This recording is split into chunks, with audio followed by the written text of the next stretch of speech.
आदरणीय श्री राजीव शुक्ला जी, हमारे एआईसीसी की तरफ से सोशल मीडिया के हमारे कोऑर्डिनेटर प्रभारी श्री अजय उपाध्याय जी, हमारे बीच में उपस्थित चंडीगढ़ प्रदेश कांग्रेस कमेटी के अध्यक्ष आदरणीय श्री लक्की जी, प्रोफेसर वीरेंद्र जी, हमारे मीडिया से प्रेस और छायाकार सभी सम्मानित साथियों, आज के इस विशेष प्रेस कॉन्फ्रेंस में हरियाणा प्रदेश कांग्रेस कमेटी की तरफ से हार्दिक स्वागत, आपका बहुत बहुत अभिनंदन। आज की ये विशेष प्रेस कॉन्फ्रेंस एआईसीसी की तरफ से हमारे आदरणीय श्री राजीव शुक्ला जी, जो हमारे नेता आदरणीय श्री राहुल गांधी जी की भारत जोड़ो न्याय यात्रा चल रही है, 14 तारीख से जो शुरुआत होने जा रही है, उसके संदर्भ में आपसे विस्तार से चर्चा करेंगे और जो भी इस मकसद में, जो भी इस संदर्भ में आपका जो भी प्रश्न है, आप उनसे एक एक करके आप उनसे पूछ सकते हैं। तो मैं अनुरोध करूंगा आदरणीय श्री राजीव शुक्ला जी से कि वो आए और आपको संबोधित करें प्रेस कॉन्फ्रेंस में। श्री राजीव शुक्ला। उसके पहले मैं चाहता हूं कि ब्रोशर एक भारत जोड़ो न्याय यात्रा के संदर्भ में क्या उसके निहितार्थ हैं, क्या उद्देश्य हैं और रूट मैप क्या होगा और कैसे तकरीबन 15 राज्यों से गुजरेगी यात्रा, उसके संदर्भ में एक बुकलेट कंप्लीट है। मैं आग्रह करूंगा माननीय शुक्ला जी से, माननीय प्रदेश अध्यक्ष उदय भान जी से, चंडीगढ़ के भी हमारे अध्यक्ष हैं, कि आप लोग इसका पहले विमोचन करके फिर दे दो।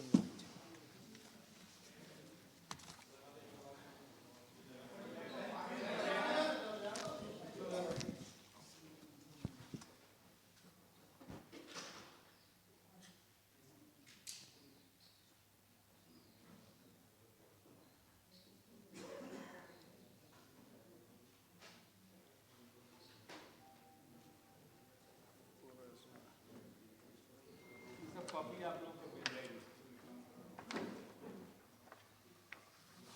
धन्यवाद।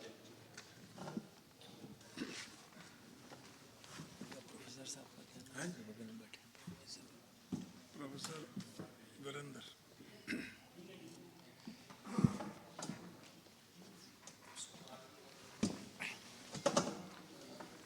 आज की इस विशेष प्रेस कॉन्फ्रेंस में आया, आज की इस विशेष प्रेस कॉन्फ्रेंस में आप सबका स्वागत है। हमारे साथ हरियाणा के प्रदेश अध्यक्ष भान साहब और चंडीगढ़ के प्रदेश अध्यक्ष लकी जी, प्रोफेसर वीरेंद्र जी और हमारे एआईसीसी के जो कोऑर्डिनेटर कम्युनिकेशन हैं वो अजय उपाध्याय जी, ये लोग यहाँ पर उपस्थित हैं। आप लोगों का स्वागत करते हुए मैं अपनी बात शुरू करता हूँ। बहुत दिन से न केवल कांग्रेस पार्टी के कार्यकर्ता और नेता बल्कि आम जन से लगातार राहुल जी से एक आग्रह हो रहा था कि आप पूर्व से पश्चिम तक की यात्रा करिए। उनकी जो दक्षिण से उत्तर भारत तक की यात्रा थी, कन्याकुमारी से लेकर कश्मीर तक, वो बहुत सफल रही और उसका पूरे देश में व्यापक असर हुआ और लोगों ने उनकी इस यात्रा को बहुत सराहा, विदेशों तक में उसकी चर्चा हुई। तो ये यात्रा उन्होंने आखिर स्वीकार की और 14 जनवरी से इस यात्रा की शुरुआत हो रही है मणिपुर से, जो नॉर्थ ईस्ट का, और वहाँ से असम होते हुए और कुछ हिस्से मणिपुर के अन्य राज्यों को, नॉर्थ ईस्ट के अन्य राज्यों को टच करते हुए असम होती हुई और बंगाल और झारखंड, बिहार, उत्तर प्रदेश और हरियाणा नहीं आ रही, वहाँ से उत्तर प्रदेश से राजस्थान में जाएगी, छत्तीसगढ़, छत्तीसगढ़, मध्य प्रदेश, इसमें राजस्थान, सारा डिटेल दिया हुआ कहाँ कहाँ से जाएगी। ये 6,500 किलोमीटर की यात्रा है। गुजरात के महाराष्ट्र, हैं? 15 14 जनवरी से है? नहीं 14 जनवरी 15 से तो हम अपने हरियाणा में करेंगे। 14 तारीख को राहुल जी मणिपुर से शुरू करेंगे, जो 15 राज्यों से 6713 किलोमीटर की यात्रा है, और 100 जिसमें पार्लियामेंट्री कॉन्स्टिट्यूंसी जिसमें कवर होंगी, 337 विधानसभा क्षेत्र कवर होंगे। तो वो यात्रा 14 तारीख को मणिपुर से शुरू होगी। 14 तारीख से यात्रा शुरू हो, और इस यात्रा में एक नया शब्द जोड़ा गया है, न्याय। अभी वो भारत जोड़ो यात्रा कर रहे थे, अब भारत जोड़ो न्याय यात्रा, क्योंकि उन्हें लग रहा है कि देश के लोगों को पिछले 10 साल में बहुत सताया गया है। जो केंद्र की सरकार है, उस भाजपा की सरकार ने लोगों को बहुत प्रताड़ित किया है, उनको बहुत, मतलब उनके साथ न्याय नहीं हुआ, अन्याय लगातार हो रहा है। तो उस बात को हाईलाइट करने के लिए इस यात्रा को उन्होंने अपना मुख्य मकसद बनाया है। और आपको पता है कि अभी से सरकार परेशान होने लगी, मणिपुर में परमिशन लेने में, बड़ी मणिपुर में दिक्कत आ रही है, वहाँ से अंतुगत्या उन्होंने परमिशन दी है, अन्य राज्यों में भी। और कल से यात्रा भी शुरू नहीं हुई, कल से भाजपा के राष्ट्रीय अध्यक्ष ने और भाजपा ने यात्रा के खिलाफ बोलना शुरू कर दिया।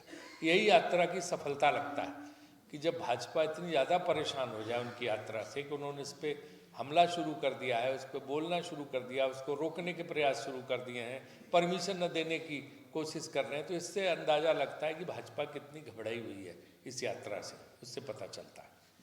जो न्याय के मुख्य मुद्दे उन्होंने लिए हैं, जिनको लेके वो वहाँ पे पूरी यात्रा में लोगों को बताएंगे, उसमें मुख्य रूप से है एक तो बेरोजगारी, क्योंकि बेरोजगारी 1 करोड़ से बढ़ के 2012 में 1 करोड़ बेरोजगार थे, 4 करोड़ बेरोजगार हो गए, और बेरोजगारी दर पिछले 45 साल में 45 वर्ष में सबसे अधिक हो गई है।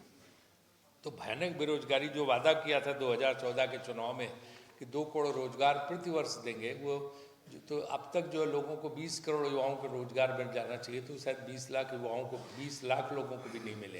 तो इस तरह से जो बेरोजगारी है वो एक मुद्दा है। दूसरा मुद्दा है महंगाई की मार। इन्होंने कहा था हम सब सस्ता कर देंगे, याद है आपको कि हम जब आएंगे तो 40 रुपये में पेट्रोल और 30 रुपये में डीजल बेचेंगे।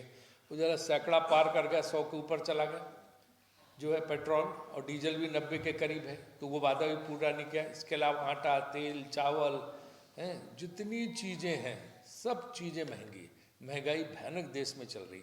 तो दूसरा मुद्दा इसका महंगाई होगा कि किस तरह से महंगाई से देश की जनता त्रस्त है, और जो वादा किया था वो पूरा नहीं किया इन्होंने महंगाई का। तीसरा किसानों के साथ होगा। आपने देखा हो कितने किसान धरने पर बैठे रहे, इनके कानों पे जू तक नहीं रहेगी, आखिर में उनको बिल वापस लेना पड़ा। उसके बाद से किसानों से चिढ़ गई है सरकार। तो किसानों के साथ लगातार धोखा चल रहा है। आप किसी राज्य में चले जाइए ना, उनको खाद, इन्होंने अपने भाजपा के कार्यकर्ताओं को डीलरशिप दे रखी है सरकारी खाद कंपनियों की, वो ब्लैकमेल खूब कर रहे हैं, काला बाजारी, किसानों को ढंग से खाद नहीं मिल पा रही और किसानों को तरह तरह से परेशान करने की कोशिश हो रही है, जिससे काफ़ी संख्या में किसान आत्महत्या कर रहे हैं। तीसरा मुद्दा किसान का हुआ। चौथा, कमज़ोर वर्ग जो है हमारे SC ST OBC अल्पसंख्यक, इनके साथ ज़बरदस्त जो है भेदभाव चल रहा है। दलितों के खिलाफ अपराध में 46% से ज़्यादा की वृद्धि हुई है। ये रिकॉर्ड सरकारी रिकॉर्ड हैं, ये हमारे कांग्रेस पार्टी के रिकॉर्ड नहीं है। आदिवासियों के खिलाफ अपराध में 48% की वृद्धि हुई है, और ये जाति जनगणना से भी भाग रहे हैं। 5वां पॉइंट महिलाओं पर अत्याचार है। बेटी बचाओ बना दोषी बचाओ। तो जो बेटियां हैं, जो महिलाएं, उनको बचाने के बजाय जो अपराधी और दोषी हैं उनको बराबर लगातार जो है कि बचाने का प्रयास करते हैं। इसके तमाम उदाहरण आप लोग समय समय पर लिखते रहते हैं कि जो इस तरह के होते हैं तो उनमें कितना ये बचाव करते हैं उनका। और सार्वजनिक स्वास्थ्य, अगर आपको पता हो कोविड को आप लोग भूल गए वो दिन, लेकिन मुझे नहीं लगता कि किसी के दिमाग से कोविड के उस समय की हालात जो है कभी बाहर जा सकते। कैसा सन्नाटा था, अचानक देश में लॉकडाउन लगा दिया। उस लॉकडाउन में लोगों को नोटिस भी नहीं, हर देश ने जो है 1 हफ्ते का 10 दिन का नोटिस दिया, इन्होंने 4 घंटे के नोटिस पे लगा दिया। लाखों करोड़ों मजदूर जो है पैदल चल के मुश्किल कैसे कैसे अपने घरों में पहुँचे, गांव में पहुँचे, कितने रास्ते में मर गए, कितनी उनको परेशानियां हुई। और जब डेल्टा 2 वायरस आया तो 47 लाख के करीब लोग मरे, और न ये कोई स्वास्थ्य का इंतजाम कर पाए, न ऑक्सीजन सिलेंडर का ढंग से इंतजाम कर पाए, सिर्फ आकर टेलीविज़न पे भाषण और राष्ट्र के नाम संदेश के अलावा और कुछ नहीं होता था। वो जनता ने कैसे झेला अब सबको पड़ा। तो कोविड के वक्त कुप्रबंधन और वैसे भी स्वास्थ्य सेवाओं का जो मिसमैनेजमेंट और कुप्रबंधन चल रहा है वो सारे आप लोगों को पता है कि WHO के अनुमान के हिसाब से 47 लाख लोग मारे गए थे कोविड में यहाँ पे। और जो सबसे बड़ी चीज़, नौकरियाँ कहाँ से मिलती? MSME जो लघु उद्योग है, लघु उद्योगों का बुरा हाल इन्होंने कर रखा है। आप देखें कि जो मैन्युफैक्चरिंग है, जो उद्योग हैं, उनमें जो उत्पादन होता है वो 2014 से लगातार गिर रही है और 2022 में 13% के सर्वकालिक निचले स्तर पर पहुंच गई है। मैन्युफैक्चरिंग जो हमारी पूरी अर्थव्यवस्था है GDP, उसमें मैन्युफैक्चरिंग सेक्टर की सबसे कम भागीदारी रह गई। मीन्स कि लोग इंडस्ट्री लगा नहीं पा रहे हैं, परेशान हैं, उनको कोई सुविधा नहीं मिल रही है, और जिनकी हैं उनको तंग कर रही हैं सरकारी एजेंसियां, जिसकी वजह से जो है बहुत व्यापारी उद्योगपति बेतहासा परेशान है। तो उनकी समस्याओं को भी इस यात्रा में उजागर किया जाएगा। इसलिए हमारे यहाँ ज़्यादा से ज़्यादा चीन से सामान का आयात हो रहा है।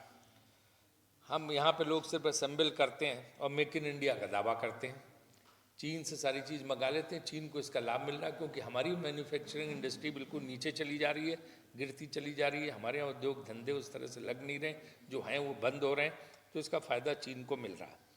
और गलत योजना वाली GST ने तंग कर रखा है व्यापारियों को। इतने व्यापारी GST से परेशान है क्योंकि ये GST जो उन्होंने लागू की बिल्कुल गलत GST थी, उसमें किसी को राहत नहीं मिली। इन्होंने कहा मैं ऐसी GST ला रहा हूँ, आधी रात को जो है जैसे भारत आज़ाद हुआ था वैसे GST वाले दिन संसद में एक समारोह किया गया कि अब बिल्कुल लोग टैक्स के उससे बहुत राहत मिल जाएगी। राहत क्या, इतना रो रहे हैं व्यापारी लोग कि पूछो मत। GST लोगों के लिए एक भयानक जो है अभिशाप साबित हुआ है, एक मुसीबत साबित हुई है, बजाय इसके कि राहत होती, उससे लोग बेइंतहा परेशान हैं। और आपको पता ही है कि नोटबंदी के बाद भी जो लघु उद्योग थे उनको कितना नुकसान हुआ, कितना लोगों को। तो एक मुद्दा उसमें 7वां मुद्दा ये रहेगा। और 8वां ये है कि जो गरीबों पे वार और कुछ पूंजीपतियों को फ़ायदा देने की कोशिश हो रही है। जो उनके खासम खास पूंजीपति हैं उनको सारे, चाहे हवाई अड्डे हों, चाहे बंदरगाह हों, चाहे बड़ी बड़ी कंपनियां हों, सब उनको देके सिर्फ कुछ लोगों को खरबोपति बनाया जा रहा, अरबपति कुछ नहीं, खरबोपति बनाया जा रहा, और बाकी लोगों को, व्यापारियों को, उद्योगपतियों को तंग किया जा रहा। तो कुछ अपने लोगों को बढ़ाना और बाकी आम उनको तंग करना, ये बहुत ज़ोरदारी से चल रहा। वो स्टॉक में अपनी कीमत शेयर की बढ़ाते हैं और उससे जो है पूरा मैनिपुलेशन करते हैं और उनको पूरा समर्थन सरकार का रहता है। भारत में सबसे अमीर 1% के पास अब देश की कुल संपत्ति का, तो 1% जो अमीर हैं उनके पास पूरे देश की 40% संपत्ति है, और जो निचले आधी आबादी है उसके पास सिर्फ 3% संपत्ति है। तो इतना बड़ी विषमता है, ये खाई है, कि इसको कैसे पाटा जाएगा समझ में नहीं आता। इसी तरह से 9वां पॉइंट जो है इसमें है वो चीन, अग्निवीर और आतंकवाद। किस तरह चीन ने हमारी ज़मीन पे कब्जा कर लिया।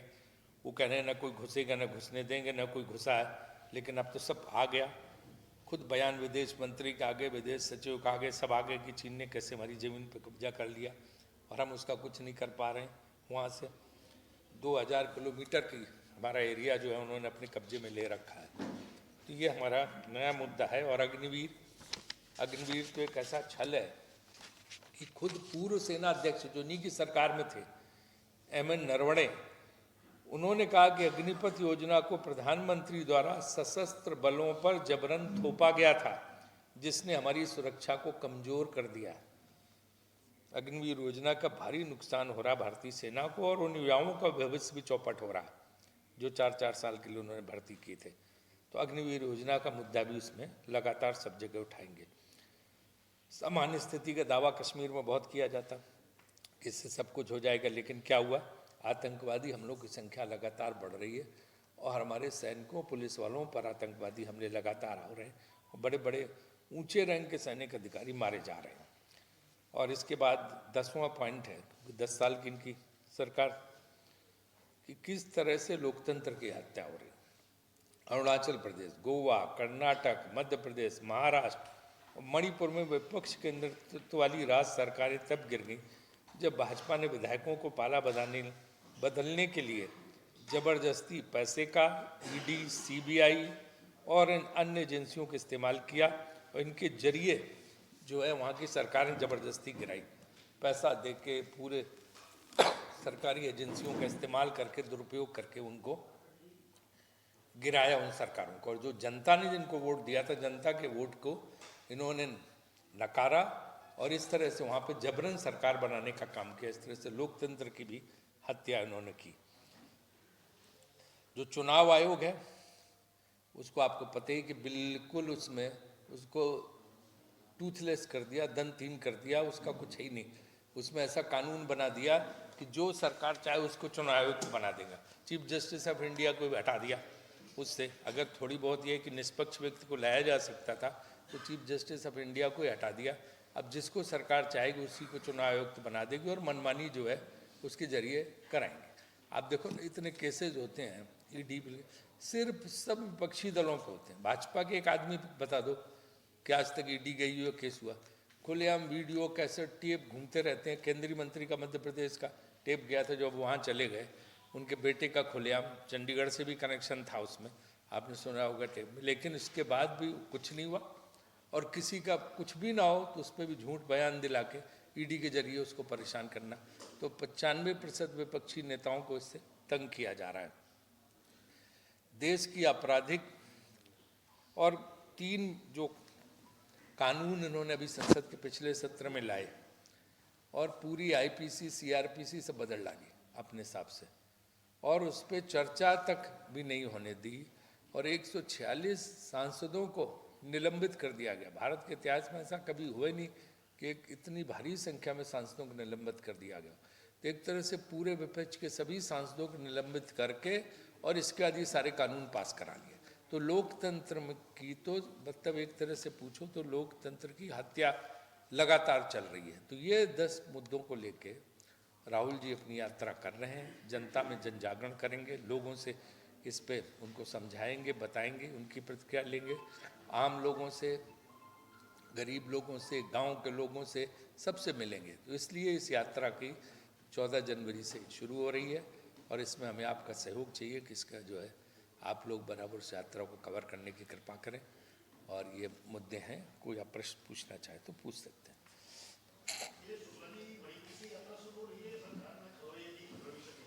नहीं, मणिपुर से जो है अब उसकी परमिशन दी है उन्होंने, लिमिटेड वो लगा के, कई उसमें शर्तें लगा के उन्होंने इसकी अनुमति दी है। नहीं, वो कि भीड़ इकट्ठा हो गई और उससे लैंड ऑर्डर हैं, धारा 144 लगानी पड़ेगी, ये करना पड़ेगा, ये सब वही जो बहाने होते हैं। 1000 से ज़्यादा आदमी इकट्ठे ना हो। हाँ, वो बहाने जो है वही लगा के।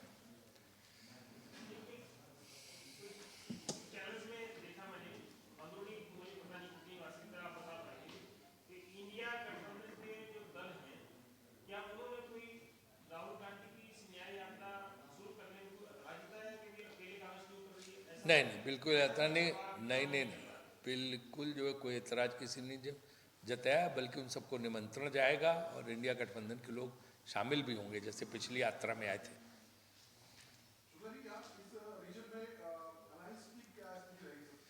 नहीं, अलायंस का काम चल रहा है, जो ग्रुप कमेटीज़ बनाई गई, कमेटी लोगों से बात कर रही, बारी बारी से सबसे बात हो रही है और बहुत मजबूत अलायंस बनेगा।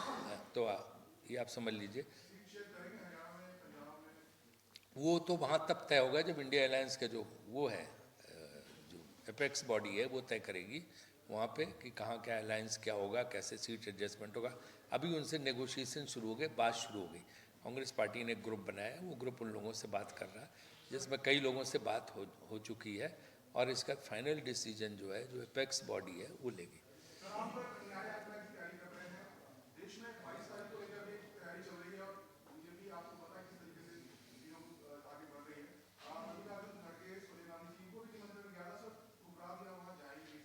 देखिए, उसको लेके आज मीडिया में एक भ्रम सा फैला है, उसको मैं स्पष्ट करना चाहता हूँ कि ये जो कार्यक्रम है उसमें ना शामिल होने का किया, क्योंकि ये कार्यक्रम पूरी तरह से एक पॉलिटिकल पार्टी का कार्यक्रम बन गया। भगवान राम को राजनीति में घसीट के पॉलिटिकल पार्टी का कार्यक्रम बना। कौन मंदिर बनवा रहा? मंदिर बनने किसकी वजह से मंदिर बन रहा? सुप्रीम कोर्ट की वजह से। सुप्रीम कोर्ट के आदेश में मंदिर बन रहा। कांग्रेस ने शुरू से ही कहा था कि जब अगर सुप्रीम कोर्ट का आदेश आ जाएगा तो हम उसको मानेंगे। जिस दिन ये कोर्ट का आदेश आया, कांग्रेस की वर्किंग कमेटी की मीटिंग हुई, उसमें उन्होंने स्वागत किया कि अयोध्या में भव्य मंदिर का निर्माण होना चाहिए। तो हमने तो खुद ही स्वागत किया है अयोध्या में भव्य मंदिर में। हम खुद चाहते हैं कि वहाँ पे कि इसमें भव्य मंदिर वहाँ बने, तो वो मंदिर जो है उसका निर्माण हो। तो कोई मंदिर निर्माण के हमने खिलाफ हैं? भगवान राम का सबसे पूजा पाठ तो कांग्रेसी करते हैं, ये सब तो सिर्फ जो है कैमरा लगा के पूजा करते हैं कांग्रेसी जो है। एक मिनट, तो उसमें जो है उस कार्यक्रम में न जाने का इन लोगों ने कहा है कि हम उस कार्यक्रम में नहीं शामिल होंगे, क्योंकि एक तो आधा अधूरा मंदिर अभी बना, जो शास्त्रों के हिसाब से जो है मंदिर पूर्ण नहीं हुआ, लेकिन जल्दबाजी में लोकसभा चुनाव की वजह से फटाफट जो है उसका उद्घाटन करने के चक्कर में। दूसरा जो है कि ये एकदम राजनीतिक कार्यक्रम कर दिया, भाजपा ने अपना कार्यक्रम बना लिया। बाकी उसके बाद सब कांग्रेसी जाएंगे दर्शन करने, उन पर कोई रोक नहीं। जो भी कांग्रेसी जाएंगे, सब जिसको देखना सब जाएंगे, विपक्ष के लोग भी जाएंगे, कांग्रेसी भी जाएंगे। राम मंदिर जाने में किसको क्या?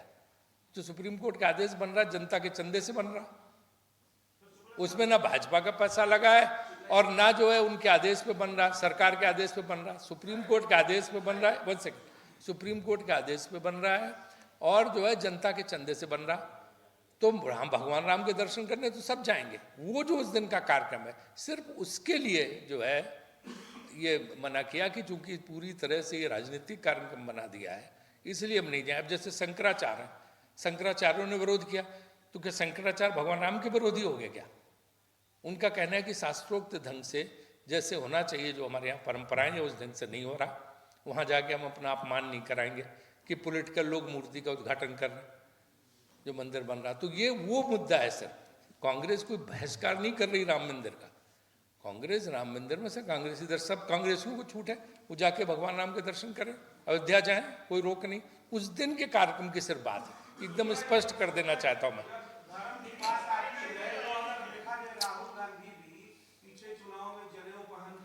अरे उनकी बात पहले उधर से सवाल आ रहा था।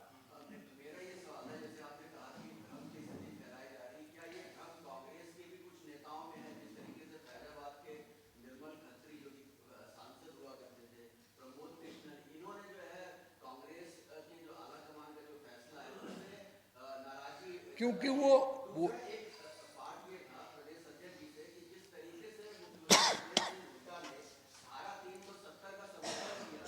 इस तरह, वो दो सवाल मिक्स मत करो, पहले वो बात करूँ। वो जो मीडिया में परसेप्शन कल से आ रहा है कि जैसे कोई राम मंदिर का बहिष्कार कर दिया, इसलिए उन लोगों ने अपना उस पर किया कि ऐसा कुछ भी नहीं है। निर्मल खत्री वहाँ से सांसद रहे हैं, तो उसी पे हम स्पष्ट करना चाहते हैं कि सुप्रीम कोर्ट के आदेश से बन रहा है और हम कोई भगवान राम और राम मंदिर के थोड़ा ना विरोध। हमने तो खुद मांग की थी कि भव्य मंदिर बनने सुप्रीम कोर्ट जजमेंट पर, तो कांग्रेसी जाएंगे दर्शन करने, सबको खुली छूट है, किसी पे कोई रोक नहीं है। उस फंक्शन को जिसको इन्होंने भाजपा का फंक्शन बना दिया है, भाजपा का कार्यक्रम बना दिया, सिर्फ उसके उसमें नहीं जा रहा। क्या धीमान जी, उनके बात पूरी हो जाए जरा, ये क्या मेरे से पूछ रहे थे उनके बात नहीं, एक बार ये निपट जाए।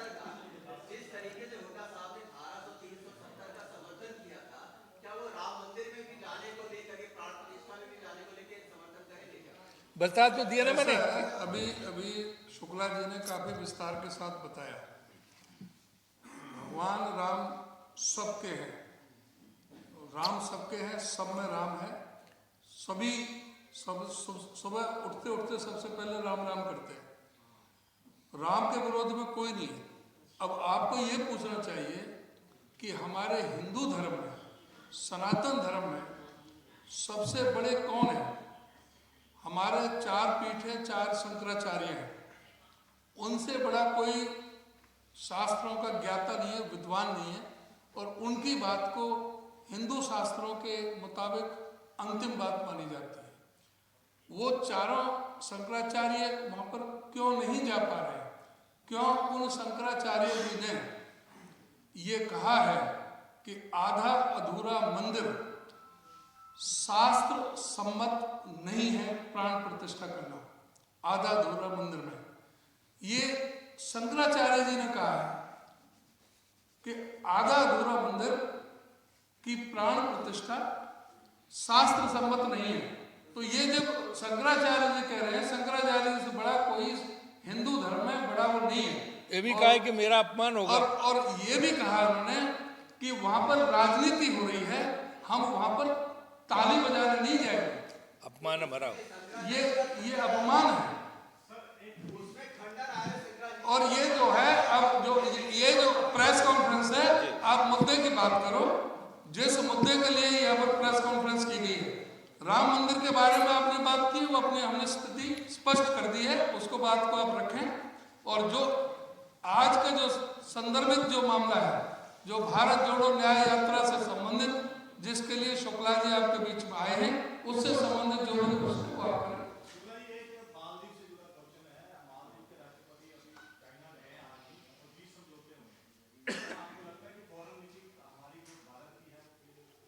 हमारी विदेश नीति तो आपको पता है कि किस बुरी स्थिति में, सारे पड़ोसी देशों के साथ हमारा बुरा हाल है, सारे रिश्ते हमारे खराब पड़े वहाँ पे। मालदीव तो वो, मैं तो खुद गया हूँ, जब वहाँ पे कू का अटेम्प्ट हुआ था, कब्जा करने की कोशिश की थी, राजीव गांधी जी प्रधानमंत्री थे, उन्होंने जो है सेनाएं भेजी थी और मालदीव को बचाया था। उसके बाद उसमें जो आपकी तरह कुछ जर्नलिस्ट भी गए थे, उसमें मैं भी था, मैंने भी जाकर वहाँ स्थिति देखी थी कैसे भारतीय सेना ने पूरे मालदीव को बचाया वहाँ पे। तो मालदीव से हमारे बड़े प्रगाढ़ संबंध रहे हैं और उन संबंधों में इस तरह की खटास आना हमें लगता कहीं ना कहीं हमारा डिप्लोमेटिक फेलियर है।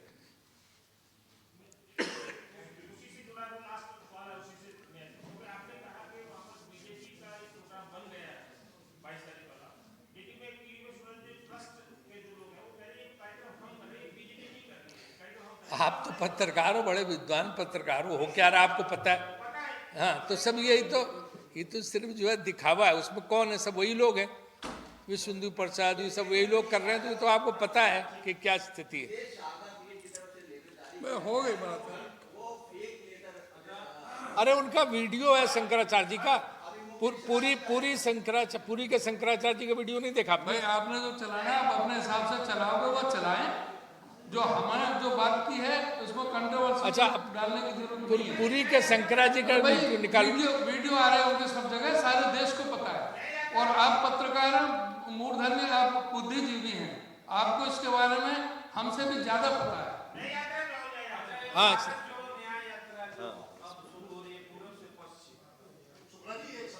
एक मिनट, राय साहब को जानते हो ना इनको? तो आप कई सालों से आप झेल रहे हैं इनको। आप बोलिए।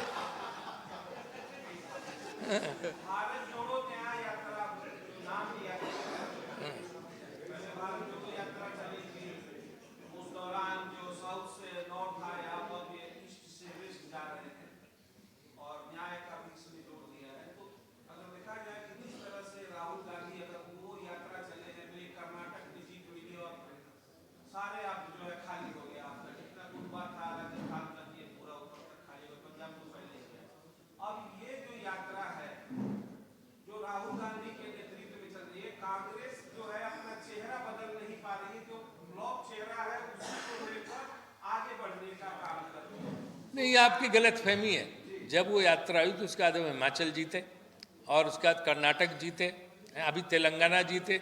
अगर उस ढंग से आप देखो तो पिछली बार हम जो है राजस्थान, मध्य प्रदेश और छत्तीसगढ़ तीनों जीते थे, तो मोदी जी फ्लॉप चेहरा थे। और इसके बाद लोकसभा में हम हार गए थे। तो क्या पता कि यहाँ ये तीनों जीते राज्यसभा में, लोकसभा में हार जाए, मध्य प्रदेश, राजस्थान और छत्तीसगढ़ में।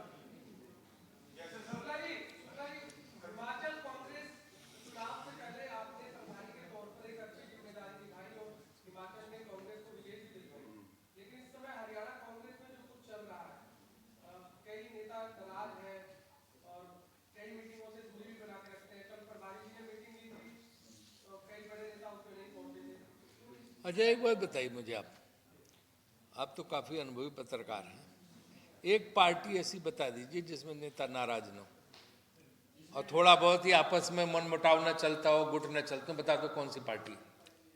क्या आम आदमी पार्टी में सब खुश हैं? क्या भाजपा के अंदर सब खुश हैं? क्या अकाली दल में सब खुश हैं? क्या सपा में सब खुश है? क्या बसपा में खुश है? ये सब तो थोड़ा बहुत, फिर पॉलिटिक्स क्या, जब पत्रकार एकजुट नहीं है, इनमें आपस में चलता रहता है, तो फिर नेताओं में थोड़ा बहुत तो चलता रहता है, तो वरना इंसान क्या ही, तो सब तो यहाँ पूरी तरह से मजबूत है। हरियाणा में भारी बहुमत से हम जीतेंगे, देखना। पिछली बार जो है सिर्फ हमारी कितनी कमी रह गई थी, 4 सीट की, है ना? तो और अगर हम जो है इस बार इस बार जो है हमारी कांग्रेस बहुत मजबूती से काम कर रही है, और आपने देखा रोज कोई ना कोई ज्वाइन कर रहा। अभी निर्मल सिंह जी ने ज्वाइन किया, जो वो मजबूत नेता हर क्षेत्र के हैं वो हरियाणा कांग्रेस को ज्वाइन कर रहे हैं, और हम कम से कम 37 पूर्व विधायक, पूर्व मंत्री शामिल हो चुके हैं। हम 60 से ऊपर सीटें लेंगे यहाँ। 90 में से।